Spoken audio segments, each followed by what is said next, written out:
yarası.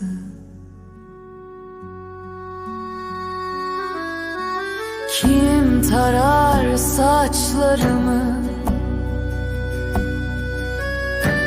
kim siler yaşlarımı?